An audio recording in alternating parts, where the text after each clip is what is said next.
In Furiosa, a Mad Max saga, there's a scene where Furiosa escapes the clutches of Dementis and is on the run. Her bike breaks down and she's forced to run on foot.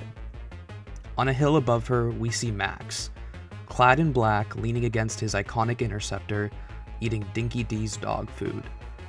He just watches her run, and the scene ends.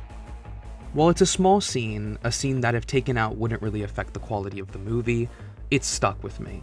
Compared to how we see Max in Fury Road, the black of his car and clothes are clean and almost vibrant.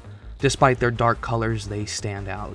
It gives Max a feeling of otherworldliness, and since we don't hear him say anything or do anything at all, it leaves us with a feeling like we've been blessed with his presence.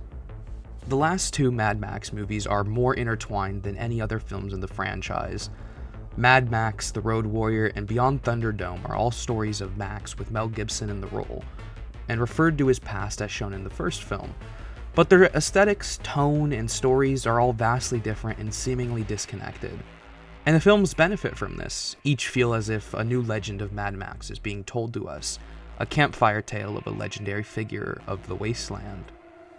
However, once we reach Fury Road and Furiosa, things begin to take a turn. The films clearly lay out major players, a larger world, and interconnected stories that benefit from being told together. Even the Mad Max game is tied closely with these films, as the events of that game neatly lead into Fury Road. Some fans have taken issue with this. They feel as if that mythic approach to the world has been lost, and that the world of Mad Max is beginning to feel a little smaller. However, I disagree. I don't think the world of Mad Max is becoming smaller. I think it's gaining texture. I think it's evolved. In the latest films, we see how much the Wasteland has changed since the original three movies. While there were pockets of society and small clusters of people in those movies, in the latest entries we see big changes. There are huge structures, citadels, fully functioning corrupt civilizations, towns, and leaders. The Wasteland has changed. It's getting larger, and time has moved on. One of the biggest fan theories when Fury Road was released was that of the feral child theory. Essentially, what this theory was saying was that the Max we see in Fury Road was not the Max that we had been previously following. Instead, this was the feral child from the Road Warrior, all grown up and inspired by Max. He took on his name, attitude, and dress as he roams the Wasteland. One of the biggest reasons a lot of people perpetuated this theory was not only because of the recast with Tom Hardy, but it was also because of how much everything has changed. Max came from a time before the apocalypse, and it seems like now the post-apocalypse era of humanity had been around for a longer time than Max could have feasibly survived. I don't believe this theory.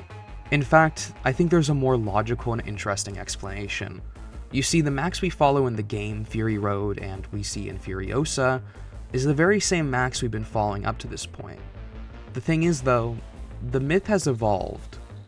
Time has definitely moved forward since Beyond Thunderdome, and the Wasteland has changed. Society and culture has developed more in this new world, and society's myths and legends have evolved just the same. What I propose is that we are no longer just seeing legends passed down, but a mythology full of godlike characters and locations. The myth of Max has expanded and changed. What once was an urban legend of a broken man wandering the wasteland to help those in need has now shifted into a large-scale saga of the Road Warrior. Max is immortal. His story has continued on despite time perhaps moving past him.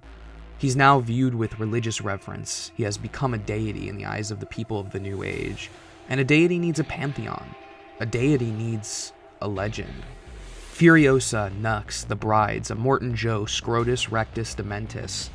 They all become part of the legend of Mad Max, gods of the Wasteland, a new mythology born out of suffering.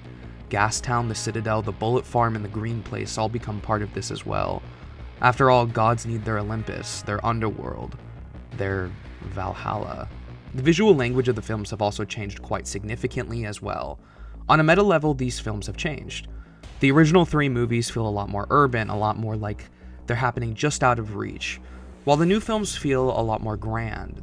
They're operatic, their soundtracks take on a more orchestral nature as their stunts become more and more dangerous. Their cars are larger, the world more dangerous, their heroes more death-defying. Everything is grander, everything is bigger. While that's largely because of the fact that these films have a higher budget and were made decades after the first three, It still lends the films a new feel to them that the original three just did not have. The interconnected nature is also a part of this.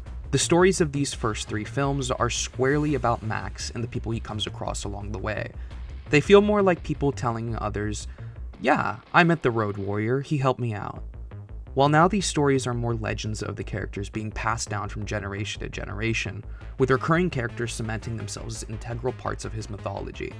They are sagas, much like those of the Norse gods, episodic yet interconnected all the same, meant to inspire hope in a dark time. Max has become immortal. At least that's one interpretation one can have. These films, after all, lend themselves quite well to having multiple different ways of viewing them. Is this the way I definitively see this work? Maybe. I also do see it as a direct sequel to those first three films in a timeline of events. I think this could be the story of Max and his adventures in the Wasteland over his life, so who knows? You know what I think? I think you should watch these movies too. I think you should go out and see Furiosa and tell me what you think. Maybe you'll have your own interpretation of the movies and come back here to tell me about it. Let's tell legends together.